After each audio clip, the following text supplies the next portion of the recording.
Hello everyone. Topac online एक educational platform है initiated by Toppers Academy Bokaro Steel City. यहाँ पे स्टूडेंट्स को क्लास 8 से लेकर के क्लास 12 तक का सारा स्टडी मटेरियल मिल जाएगा, सारे वीडियोस और वेबसाइट के थ्रू नोट्स के फॉर्म में। तो अगर आपको हमारा कंटेंट पसंद आता है तो please do like, share and subscribe to our channel. ज्यादा से ज्यादा लोगों तक शेयर कीजिए ताकि हमें भी काम करने का मोटिवेशन मिलता रहे।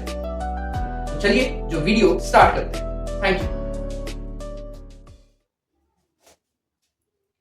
हेलो एवरीवन, टॉपैक ऑनलाइन में आप सभी का स्वागत है। लास्ट लेक्चर जो अपना लेक्चर 10 था ना, वो कुछ टेक्निकल ग्लिचेस के कारण, कुछ पावर कट्स के कारण हमें बीच में रोकना पड़ गया। लेकिन आज हम लोग लेक्चर 11 में वहीं से शुरू करेंगे जहां से लेक्चर 10 छोड़ा गया था। लेक्चर 10 के एंड में आपको वो डिस्क्लेमर भी मिल गया था कि पावर कट के कारण आपको लेक्चर 11 में यहाँ से जो क्वेश्चन है वो मिलेगा। तो हम लोग स्टार्ट करेंगे लेक्चर 11 को, लेकिन कंटेंट लेक्चर 10 का रहेगा। उसके बाद लेक्चर 11 के कंटेंट पे आएंगे। लेक्चर 11 बहुत छोटा सा था। हम लोग बात करेंगे। अच्छा, कुछ भी बात शुरू करने से पहले मैं बता दूं कि जो लोग बोकारो स्टील सिटी या उसके आसपास रहते हो, आप हमसे हमारे ऑफलाइन कोचिंग में भी आके पढ़ सकते हैं। और आपको करना क्या होगा, कुछ नहीं, बस आप जाइए गूगल मैप्स में, वहां जाके टॉपर्स एकेडमी सर्च कीजिए बोकारो, और आपको एड्रेस, कॉन्टैक्ट सब लिख के आ जाएगा। वहां से आप हमें कॉन्टैक्ट कर सकते हैं, विजिट कर सकते हैं। इसके अलावा अगर आप वहां पे आइएगा तो वहां थोड़ा बेटर आपको 1-to-1 इंटरेक्शन मिलेगा, थोड़ा आपको बेटर अंडरस्टैंडिंग रहेगा, हम भी आपका प्रॉब्लम्स को समझ पाते हैं। और जो है स्मार्ट बोर्ड वगैरह में वहां पे पढ़ाई होता है, स्लाइड्स, नोट्स वगैरह सब वहां पे आपको रेडीमेड मिलता है, तो आप वहां से स्टडी कर सकते हैं। तो चलिए, यहाँ पे भी आपको सेम कंटेंट ही मिल रहा है, बस डिफरेंस ये है कि ये मैं घर पे रिकॉर्ड करता हूँ, तो यहाँ पे एक बोर्ड है उस पर मैं पढ़ा रहा हूँ। कंटेंट आपको लगभग सेम ही मिल रहा है, और आपको कोई भी ऐसा नहीं है कि वहाँ पे आपको एक्स्ट्रा कंटेंट देते हैं, यहाँ पे कम कंटेंट देते हैं। वहाँ पे थोड़ा बस स्मार्ट बोर्ड होने के कारण विजुअल जो आपको बेटर रहेगा और आपको अंडरस्टैंडिंग होने में थोड़ा आसान पड़ेगा। यहाँ पे बोर्ड में क्या होता है, इमेजिन करना पड़ता है हर चीज। चलिए हम लोग स्टार्ट करेंगे। लास्ट हम लोग छोड़े थे कहाँ पे, क्वेश्चन नंबर 4 पे छोड़े थे। ठीक है, तो क्वेश्चन नंबर 4 को हम लोग स्टार्ट करते हैं। पहले पढ़ लेते हैं।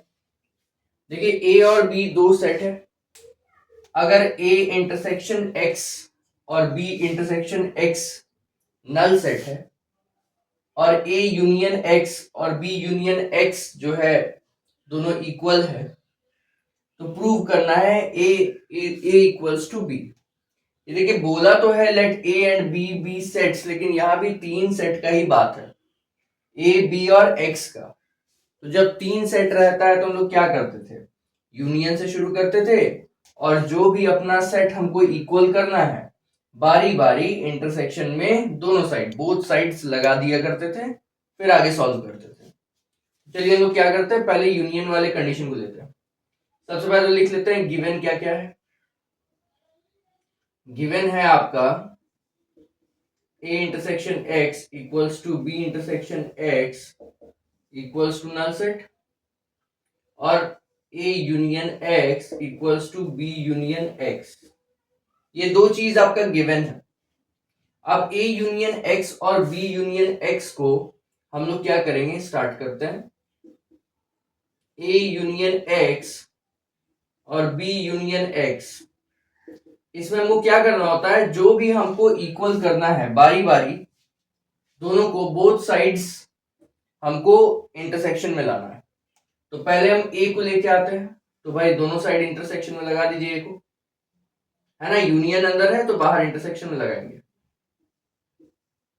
इंटरसेक्शन में लगा देते हैं, इसमें भी इंटरसेक्शन में लगा देते हैं। उसके बाद अब देखिए ए यूनियन एक्स, इसमें ए और एक्स का सारा एलिमेंट्स आ जाएगा, फिर उसमें और ए में क्या कॉमन रह जाएगा, जो भी ए का एलिमेंट है वो कॉमन रह जाएगा, तो यहां पे ए आ गया। यहां पे तीनों सेट अलग है, कुछ नहीं कर सकते, तो बस डिस्ट्रीब्यूटिव से सॉल्व कर दीजिए। B intersection A union X intersection A, अच्छा, बी इंटरसेक्शन, सॉरी, हाँ, एक्स इंटरसेक्शन ए जो है, इसके जगह पे हम नल सेट लगा सकते हैं ना, यहाँ पे इसकी जगह पे नल सेट लगा सकते हैं। A intersection X equals to null set, तो मेरा बन गया A equals to B intersection A union null set, जो कितना हो गया, बी इंटरसेक्शन ए के बराबर हो गया। तो ये लेते हैं पहला इक्वेशन, ठीक है। उसके बाद आप सेकंड, फिर से हम ये यूनियन वाला पार्ट लिखेंगे, A union X equals to B union X. A तो कर लिए ना इंटरसेक्शन में एक बार, अब बी को करेंगे, बारी बारी दोनों को करना होता है। तो भाई A union X intersection B, B union X intersection, sorry B. अब ये तो तीनों अलग है, डिस्ट्रीब्यूटिव से बस सॉल्व कर देते हैं। A intersection B union X intersection B, यहां पे बी यूनियन एक्स और बी में कॉमन क्या है, कॉमन है बी, तो आंसर आ गया बी इंटरसेक्शन का। अब यहां पे देखिए एक्स इंटरसेक्शन बी, ये वाला पार्ट, ये नल सेट के बराबर है, तो यहां नल सेट लग जाएगा। A intersection B union null set equals to B, तो भाई बी का वैल्यू कितना आ गया, ए इंटरसेक्शन बी। अब बी इंटरसेक्शन ए आया था ए का वैल्यू, और बी ए इंटरसेक्शन बी आया है बी का वैल्यू, दोनों तो एक ही चीज है ना। आप ए इंटरसेक्शन बी बोलिए या बी इंटरसेक्शन ए बोलिए, दोनों एक ही बात। तो जब दोनों एक ही बात है तो मतलब ए और बी का वैल्यू सेम ही आ गया, तो हम लोग बोल सकते हैं therefore from 1 and 2 we get a equals to b proved, ठीक है। ये आपका फोर्थ क्वेश्चन एंड हो गया। थर्ड की तरह ही था, कुछ अलग नहीं था। आप लोगों को समझ में आया होगा, अगर नहीं समझ में आया तो एक बार फिर से रिपीट करके देखिए। देखिए सब कुछ मैंने अच्छे से समझाया है, ध्यान से समझाया है, आपको समझ में आएगा। अब एक बार में हो सकता है ना समझ में आए, आप मल्टीपल टाइम्स उसको देखिए, समझ में आएगा। उसके बाद हम लोग बढ़ते हैं अपने नेक्स्ट सेट ऑफ क्वेश्चंस में, 5 और 6 लास्ट सेट ऑफ क्वेश्चंस है प्रैक्टिस में। तो चलिए देखते हैं क्वेश्चन। तो चलिए अब हम लोग बढ़ेंगे फिफ्थ और सिक्स्थ क्वेश्चन की तरफ, देखते हैं क्या है fifth question. For any two sets A and B prove that power set of A equals to power set of B, then A equals to B. कहने का मतलब है, अगर power set of A power set of B के equal है तो ए equal to be साबित कीजिए, ठीक है। यहाँ सिंगल एरो है, इसका मतलब ये गिवन है और ये प्रूव करना है। पहले वाले क्वेश्चन में, पहले या दूसरा क्वेश्चन था उसमें देखिएगा डबल एरो था, मतलब ये इक्वल है, ये अगर है गिवन तो ये प्रूव करिए, ये गिवन है तो ये प्रूव कीजिए। डबल एरो में उधर और इधर दोनों रहेगा। तो सिंगल एरो है तो जिधर से एरो आ रहा है उस तरफ गिवन है, और जिधर एरो जो है वो जा रहा है उधर से उधर वाला चीज को प्रूव करना होता है। तो यहाँ पे मेरे पास पावर सेट वाला इक्वलिटी गिवन है। हम क्या है, एक अजम्पशन करते हैं, हम बोलते हैं लेट एक एलिमेंट x है जो किसी x सेट का एलिमेंट है ना, एक x सेट है उसका एलिमेंट है x, स्मॉल x एलिमेंट है कैपिटल X सेट। अब ये x सेट क्या है, तो भाई x सेट जो है ना वो पावर सेट ऑफ A का मेंबर। पावर सेट में तो सिर्फ सेट्स ही रहता है ना, उसका एलिमेंट क्या है, सेट्स, अलग अलग सेट्स। जितना भी आपका जो है सबसेट्स बन पाता है वो सब पावर सेट का मेंबर होता है। तो भाई x एक सेट है जो पावर सेट का एलिमेंट है और x एक एलिमेंट है जो इस x सेट में आ रहा है। बात क्लियर हो रहा है?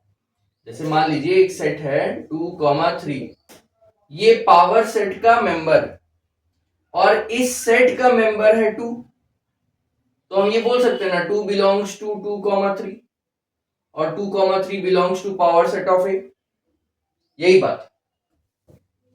तो भाई यहां पे हम वैसे ये कंडीशन उठा लिए। अब अपने को क्या पता है कि power set of A, since power set of A equals to power set of B, तो हम ये बात बोल सकते हैं therefore x belongs to power set of B. जब x power set of a में है तो मतलब वो पावर सेट ऑफ b में भी होगा। अच्छा, अगर x power set of b में है तो भाई x तो x का एलिमेंट है, इसका मतलब x जो है वो b सेट में भी होगा, है कि नहीं?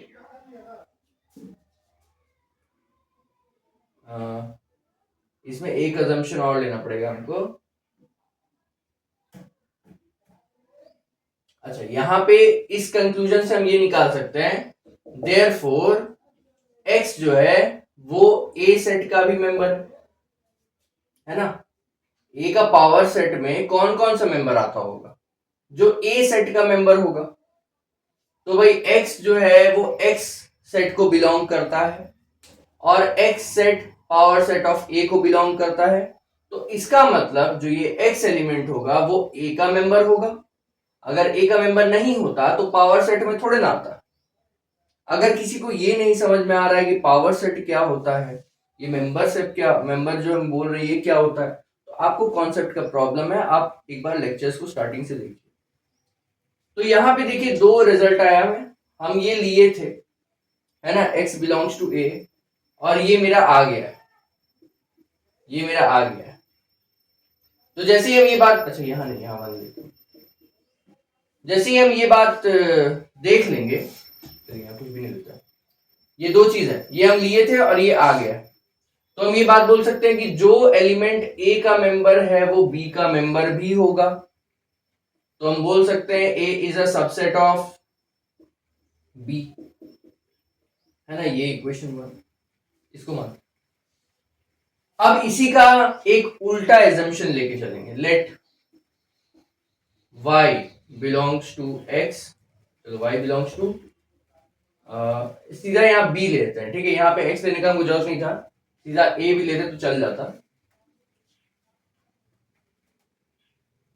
या जैसे ट्रेडिशनल वैसे करते हैं। y बिलोंग्स टू y, है ना, एक y सेट है जिसका मेंबर है y, और ये जो y सेट है ना ये पावर सेट ऑफ b का मेंबर है, पावर सेट ऑफ a का नहीं, पावर सेट ऑफ b का मेंबर है। तो जिससे क्या क्लियर हो जा रहा है, देयरफॉर अगर y power set of b का मेंबर, ये जो कैपिटल Y है वो पावर सेट ऑफ b का मेंबर है और ये y इस y का मेंबर है, तो इसका मतलब ये y b में भी आता होगा, ये y b में भी आता होगा, ठीक है। जब ये चीज हमको क्लियर हो गया, अब आगे का प्रोसेस हम लोग ऐसे कर लेंगे, देयरफॉर अब y power set of b और पावर सेट ऑफ a तो बराबर है, तो हम यहां बोल सकते हैं y belongs to power set of a। तो जैसे ही y power set of a में आया तो ये y जो है स्मॉल y, ये y में ये सॉरी a में आ गया, है ना, पावर सेट ऑफ a में आया तो स्मॉल y a में आ गया।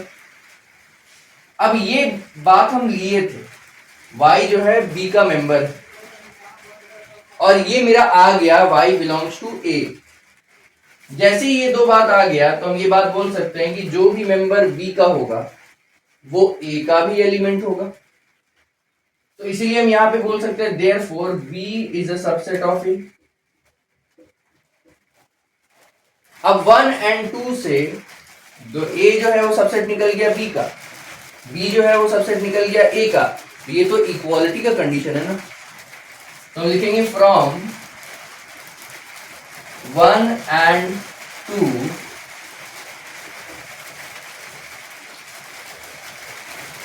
we get a equals to b, ठीक है, a equals to b। अब ये जो a equal to b आ रहा है, ठीक है, इसी को प्रूव करना था, तो प्रूव लिख देते हैं। वो क्वेश्चन नंबर 5 अपना प्रूव हो गया। हो सकता है आपको बैकग्राउंड में थोड़ा सा बारिश का आवाज आ रहा होगा, और थोड़ा सा बारिश पड़ रहा है आसपास में, तो उससे साउंड आ रहा है, तो बियर कीजिएगा और मेरे बात पे फोकस कीजिएगा, आपको ठीक से समझ में आएगा। तो ये आंसर नंबर 5 हो गया। अब हम लोग बढ़ते हैं अपने नेक्स्ट क्वेश्चन में, क्वेश्चन नंबर 6 को सॉल्व करते हैं।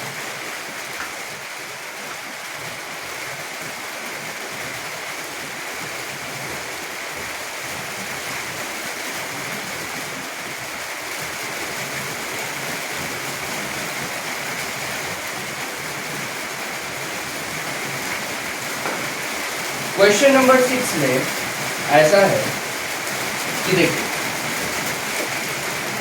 कह रहा है दो सेट है ए और बी, और प्रूव करना है power set of A intersection B belongs to.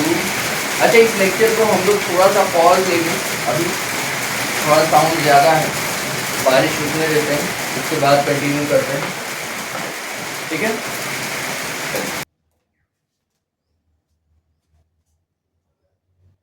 Welcome back students.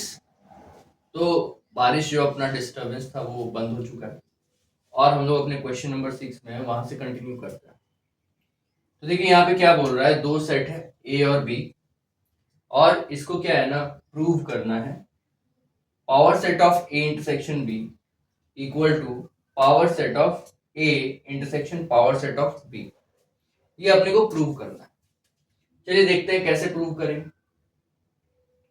हम लोग क्या करते हैं ना, पहले एक एलिमेंट लेते हैं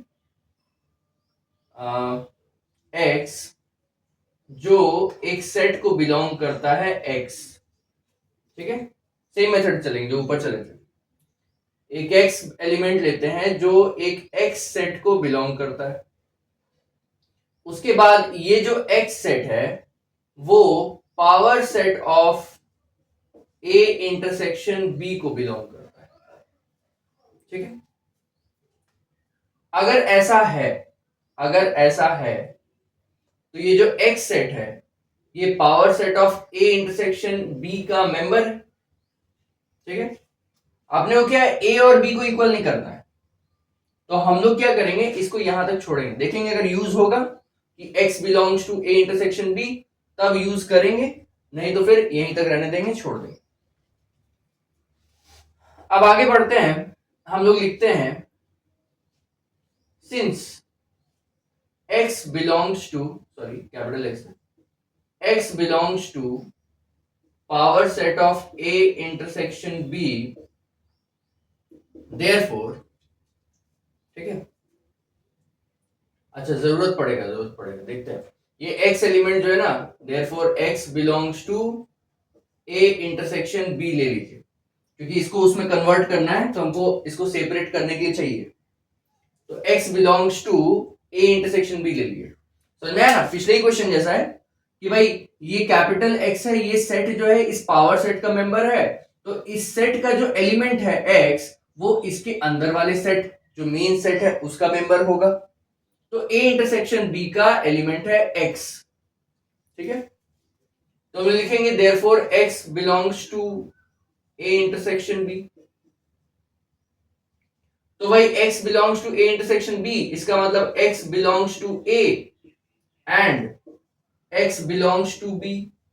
इंटरसेक्शन का मतलब क्या होता है, कॉमन एलिमेंट, मतलब x a में भी है और x b में भी है। उसके बाद हम लोग बोल सकते हैं, अब ये x का सेट कौन सा है, ये x, तो हम लोग बोल सकते हैं therefore x belongs to power set of a and x belongs to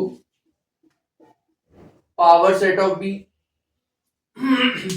अगर एलिमेंट सेट का मेंबर है तो एलिमेंट का जो सेट होगा वो पावर सेट का मेंबर होगा। क्लियर? अब इससे क्योंकि ये x जो सेट है वो पावर सेट ऑफ a और पावर सेट ऑफ b दोनों का मेंबर है, तो इसलिए हम ये बात बोल सकते हैं therefore x belongs to power set of a intersection power set of b। ठीक है, देखिए हम क्या अज्यूम किए थे, ये अज्यूम किए थे, है ना, ये मेरा स्टार्टिंग में हम अज्यूम किए हैं और मेरा फाइनल क्या निकल के आया, ये मतलब अगर x set power set of a intersection b का मेंबर है तो x set power set of a intersection power set of b का भी मेंबर होगा। मतलब अगर ये ट्रू है तो ये ट्रू होगा ही होगा। इसका मतलब power set of a intersection b is a subset of power set of a intersection power set of b। ठीक है ना, ये हो गया इक्वेशन 1। मतलब अगर x element power set of a intersection b का मेंबर है तो वो power set of a intersection power set of b का मेंबर होगा ही होगा, यही तो सबसेट है। अब इसी का उल्टा चलता है, इस बार हम लेंगे फिर से x belongs to capital X, चलो y लेते हैं, कुछ सेपरेट एलिमेंट लेते हैं, y belongs to capital Y। और जब पीछे से ऊपर जाएंगे इसको इसका सबसेट करना होगा तभी तो इक्वालिटी आएगा। तो हम बोलेंगे y जो है कैपिटल Y वो belongs to power set of A intersection power set of B, है ना, ये अज्यूम किए हम, ये लेट यहां पे लिख देते हैं, ये भी लेट है और ये भी लेट है, ये अजम्पशन है। जैसे ही हम ये बात बोलते हैं तो हम बोल सकते हैं देयरफॉर अगर ये सेट इस पावर सेट का मेंबर है इसका मतलब ये जो y एलिमेंट होगा ये a इंटरसेक्शन b का मेंबर होगा, है ना। तो हम इसको लिख सकते हैं y element belongs to a and y element. अच्छा पहले हम आपको साफ साफ तोड़ के दिखाते हैं, इसी से तो समझ में नहीं आएगा। पहले हम यहां से तोड़े हैं एंड करके, मतलब इंटरसेक्शन का मतलब क्या होता है, ये y सेट इसमें भी आ रहा है इसमें भी आ रहा है, तो हम ऐसे इसको तोड़ के लिख देंगे y belongs to power set of a and y belongs to power set of b। ये लिखने के बाद क्योंकि ये y सेट का एलिमेंट y है तो इस पावर सेट का जो मेन सेट होगा उसका ये मेंबर होगा, तो y belongs to a and y belongs to b। अगर y a और b दोनों में आ रहा है तो हम बोल सकते हैं देयरफॉर y बिलोंग्स टू, यहां पे इंप्लाइड लगा देते हैं, a intersection b।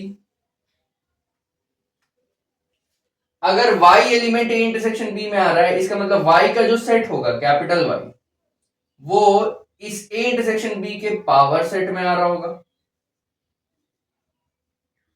Power set में आ रहा होगा। तो देखिए हम अज्यूम क्या किए थे, अज्यूम किए थे ये वाला y belongs to power set of a intersection power set of b, और यहां पे मेरा आ क्या गया y belongs to power set of a intersection b। इससे हम ये बात बोल सकते हैं कि अगर y इसका एलिमेंट होगा तो वो इसका एलिमेंट होगा ही होगा। अब यहां पे थोड़ा लिख देते हैं, जगह कम पड़ गया, तो हम बोलेंगे therefore power set of A intersection power set of B is a subset of power set of A intersection B। यही आया ना दोनों से, इसको इक्वेशन 2 मान लेंगे। इक्वेशन 2, इक्वेशन 1 बोल रहा है power set of A intersection B is a subset of power set of A intersection power set of B, और इक्वेशन 2 बोल रहा है power set of A intersection power set of B is a subset of power set of A intersection B. तो इसका मतलब therefore from 1 and 2, 1 और 2 से हम इक्वालिटी प्रूव कर सकते हैं। वी गेट जो हमको प्रूव करना था वो आ गया, power set of A intersection B equals to power set of A intersection power set of B proved. ठीक है, तो ये अपना 6th क्वेश्चन कंप्लीट हो गया। अब 6th क्वेश्चन के कंप्लीट होते ही आप लोग देख लीजिए अच्छे से, यहां तक का प्रूविंग आपको समझ में आया होगा। इसके अलावा भी कुछ और डेप्थ का प्रूविंग होता है। ये बेसिक इंटरसेक्शन और यूनियन का प्रूविंग था। इस तरह के क्वेश्चंस को सॉल्व कीजिए, कम से कम 10-10 सवाल लगा लीजिए हर टाइप का, तो आपको प्रॉब्लम नहीं होगा। फिर आधा घंटा बैठिए, 1 घंटा बैठिए, प्रूविंग कर डालिए पूरा, और आपको क्लियर हो जाएगा। लेकिन ये पहले आप प्रूविंग कीजिए खुद से, जो यहाँ पे मैंने किया है इसी को आप देखते हुए खुद से कीजिए। कभी भी रट्टू तोता नहीं बनना है। ये देखिए, क्वेश्चन हम देखते हैं तो हम क्वेश्चन देख करके उस क्वेश्चन के मेरिट पे उसको सॉल्व करते हैं। आपको ये रटना नहीं है कि वो ऐसे ही होगा, आपको ये जानना है कि ये ऐसे क्यों हुआ है। अगर क्यों हुआ है आप समझ लीजिएगा, तो आपको फिर कहीं बीच में एप्लीकेशन करना हो तो आप कहीं पे अप्लाई कर सकते हैं किसी चीज को। अगर आप रट लीजिएगा और थोड़ा भी ट्विस्ट एंड टर्न हुआ तो आपको फिर प्रॉब्लम आने लग जाएगा। और यही डिफरेंस होता है एक अच्छा स्टूडेंट में और एक जो मीडियोकर स्टूडेंट है उसमें, कि मीडियोकर स्टूडेंट कोशिश करता है कि हम क्वेश्चंस को बनाए नहीं, उसको रट जाए। ज्यादा से ज्यादा प्रैक्टिस का उसका मकसद ये होता है कि हम क्वेश्चन को रटे। लेकिन जो अच्छा स्टूडेंट होता है, जो मैथ्स मन से बनाता है, वो हर क्वेश्चन के कॉन्सेप्ट को लेके चलता है। जब कॉन्सेप्ट क्लियर रहेगा ना, तो आप स्टेडीली उसको कंप्लीट कर दीजिएगा। कोई जरूरत नहीं है कि आपको एक्सप्रेस स्पीड में, एक्सप्रेस स्पीड आ जाता है जब आप कॉपी में सॉल्व कीजिएगा ना, जब 10 सवाल बना लीजिएगा हर टाइप का, एक्सप्रेस स्पीड आ जाएगा। लेकिन जब तक नहीं आया है तब तक आपको इत्मीनान से सॉल्व करना है उसको, समझ समझ के। तो आगे बढ़ेंगे हम लोग अपने लेक्चर में, और आज हम लोग देखेंगे कुछ और लॉज के बारे में, और नेक्स्ट लेक्चर में उन लॉज का भी क्वेश्चन सॉल्व करेंगे। तो अभी तक जो हम लोग इंपॉर्टेंट लॉज देखे थे वो तो मोस्ट इंपॉर्टेंट था, ठीक है ना, वो तो आपको जानना ही है। उसके अलावा भी कुछ एक्स्ट्रा लॉज होते हैं जो पढ़ना होता है, ठीक है।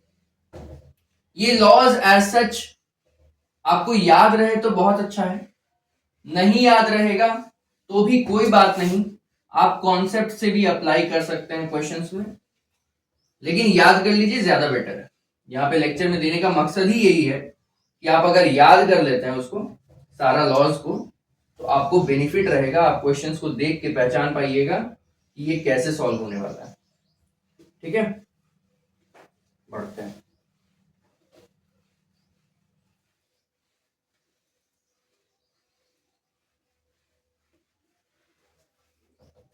चलिए, आज हम लोग करेंगे कुछ और लॉज के बारे में बात। Some more laws of algebra इन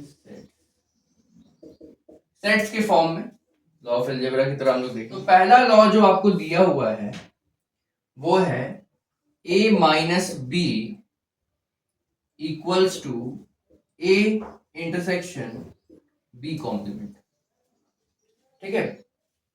ये लॉ को आप देख सकते हैं, वेन डायग्राम से देख लीजिए भाई। आप समझिए कि दो गो वेन डायग्राम, उसमें a है एक सेट और b है एक सेट, ये यूनिवर्सल सेट है। दूसरा ये एलएचएस के लिए, आरएचएस के लिए, इसे भी ए सेट है बी सेट है। अब a माइनस बी कितना होता है, a माइनस बी, तो भाई a में से b का सारा एलिमेंट हटा दो तो बचेगा सिर्फ इतना ना, ठीक है। और a इंटरसेक्शन b कॉम्प्लीमेंट, तो पहले तो b कॉम्प्लीमेंट, b का कॉम्प्लीमेंट मतलब यूनिवर्सल सेट में जितना भी एलिमेंट है जो b का नहीं है, वो सारा लेना है। बी कॉम्प्लीमेंट मतलब बी को छोड़ के यूनिवर्सल सेट में सब, और ए के साथ इंटरसेक्शन रखना है उसको। तो भाई बी कॉम्प्लीमेंट मतलब ये वाला पार्ट तो हमको नहीं लेना है, ये तो हमको नहीं लेना है एकदम जितना बी वाला में, और बाकी का जो यूनियन बना, यूनियन सेट का पार्ट बना, उसमें से ए के साथ इंटरसेक्शन करना है। तो कॉमन क्या है, बस यही पार्ट है ना जो ए के अंदर है लेकिन बी में नहीं है, तो ये सेम ही चीज आया। इसका मतलब पहला वाला सही है। अब दूसरा लॉ में ना इसी का उल्टा दे दिया है, इसी का उल्टा दे दिया, जस्ट अ मिनट।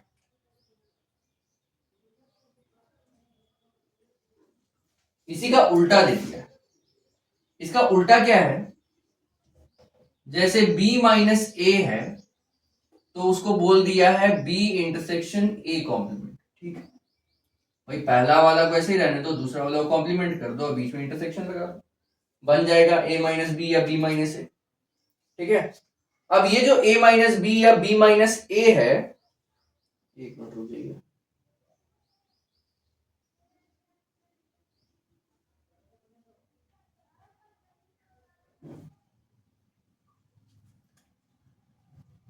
इसको हम लोग ऐसे ही देख सकते हैं। ठीक है, दूसरा वाला हम लोग नहीं देखेंगे, पहला वाला जैसा ही है दूसरा वाला भी। अब थर्ड वाले को देखिए। थर्ड लॉ जो है कहता है अगर a minus B equals to A दिया हुआ है, a minus B equals to A दिया हुआ है, तब a intersection b null set होगा। ऑब्वियस सा बात है ना, अगर a माइनस बी पूरा a दे दिया है ना, पूरा a दे दिया, तो इसका मतलब जरूर ऐसा कोई एलिमेंट b का नहीं होगा जो a में आ रहा हो। डिसजॉइंट सेट होगा दोनों, डिसजॉइंट होगा तो अलग अलग रहेगा, अलग अलग रहेगा तो a में से कुछ माइनस करना ही नहीं पड़ेगा क्योंकि b का तो कोई ओवरलैप कर ही नहीं रहा है, तो पूरा a का एलिमेंट आ जाएगा a माइनस बी में। तो ये बड़ा सिंपल सा बात है, ये आपको दिमाग में रखना है। उसके बाद उसके बाद अगला जो है वो है a minus B union b। अगर दिया हुआ है तो ये इक्वल है a यूनियन b के। ठीक है, चलिए देख लेते हैं इसको, आसान।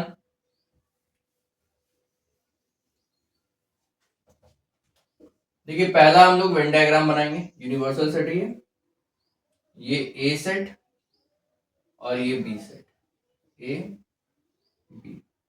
पहला बोला a माइनस बी आप कीजिए, तो a माइनस बी किए तो ये वाला पार्ट हो गया है ना, अभी डॉटेड कर दे रहे हैं, फाइनल नहीं किए। उसके बाद जो पार्ट आया आपका a माइनस बी में, उसको यूनियन कर दीजिए b के साथ, तो यूनियन b के साथ कर देंगे तो ये पूरा आ जाएगा ना, b भी आ जाएगा, तो यूनियन कर देंगे तो पूरा ही आ गया, तो a यूनियन b आ गया। क्लियर है, तो यहां से ये प्रूव हो गया।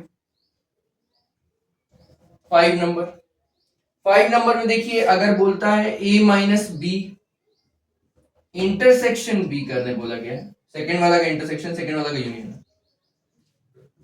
तो उस कंडीशन में नल सेट आपका आंसर आ जाएगा। ये भी बड़ा आसान बात है, देखो ऐसे कर दो ना, ए बी है, ए माइनस बी मतलब ये वाला पार्ट हमको लेने बोल रहा है, अब उसको इंटरसेक्शन करना है बी के साथ। अच्छा ये पार्ट जो है और बी जो है वो तो अलग है ना, ये अलग है बी, और ये जो पार्ट है ए का जिसको शेड किए हैं वो अलग है, तो भाई जब दोनों कनेक्ट ही नहीं हो रहा है तो कॉमन क्या है, तो कॉमन है ही नहीं, नल सेट है, यही बात लिखा हुआ है यहाँ पे। उसके बाद अगला है अगर a is a proper subset of b, तो दो चीज हम लोग ले सकते हैं, b complement is a proper subset of a complement. ठीक है, या अगर ये दिया होगा तो ये भी ले सकते हैं, एरो दोनों तरफ है, इसका मतलब ये दिया है तो ये ले सकते हैं, ये दिया है तो ये ले सकते हैं, बड़ा आसान सा बात है ना। कॉम्प्लीमेंट का मतलब क्या होता है, कॉम्प्लीमेंट का मतलब a के अंदर b का सारा एलिमेंट, सॉरी कॉम्प्लीमेंट बोल रहे हैं, क्या बोलते हैं इसको, प्रॉपर सबसेट। प्रॉपर सबसेट का मतलब होता है कि a के अंदर b का सारा एलिमेंट है प्लस b में कुछ एक्स्ट्रा एलिमेंट भी है, तो b को बना लो और a को उसके अंदर बना लो। a में b का सारा एलिमेंट है ठीक है, ए का सारा एलिमेंट बी में आता है, ठीक है, ये बोलेंगे, हिंदी में थोड़ा सा प्रॉब्लम हुआ, ए का सारा एलिमेंट बी में आता है और प्लस बी के पास कुछ एक्स्ट्रा एलिमेंट भी है, इसी को बोलते हैं प्रॉपर सबसेट।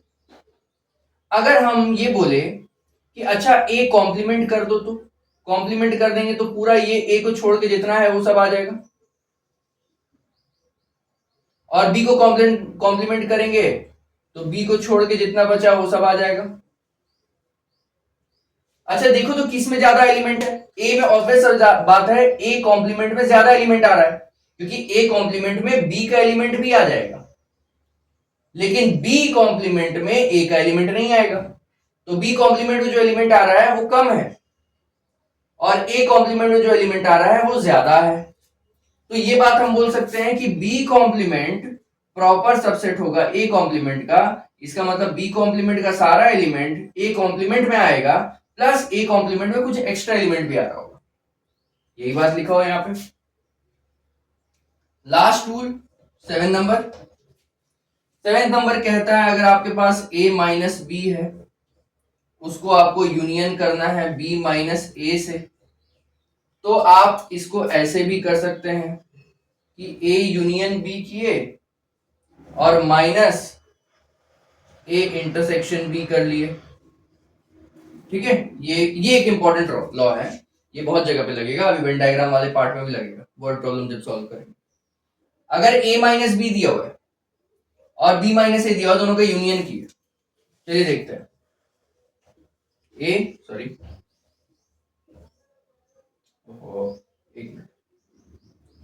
ये a और b हो गया,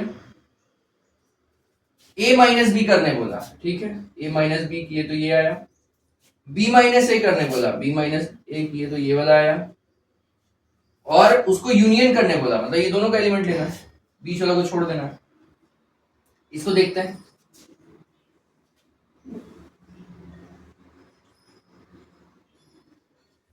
इसमें a यूनियन b करने बोला, a यूनियन b किए तो पूरा आ गया, माइनस a इंटरसेक्शन b करने बोला, a इंटरसेक्शन b किए तो बीच वाला आया, मतलब पूरा में से बीच वाला को माइनस कर देंगे तो बचेगा सिर्फ ये वाला ना, ये वाला और ये वाला, ये माइनस हो गया, सेम आया।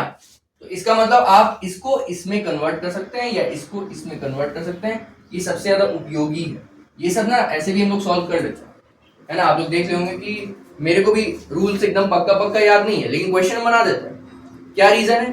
क्योंकि बचपन से कॉन्सेप्ट पे मैंने काम किया, रटा हुआ रूल्स नहीं है, ये रूल्स तो हम निकाल देंगे वहां, ठीक है, जब क्वेश्चन सॉल्व होगा तो उस समय उसमें से आइडिया लगा के रूल बन जाएगा।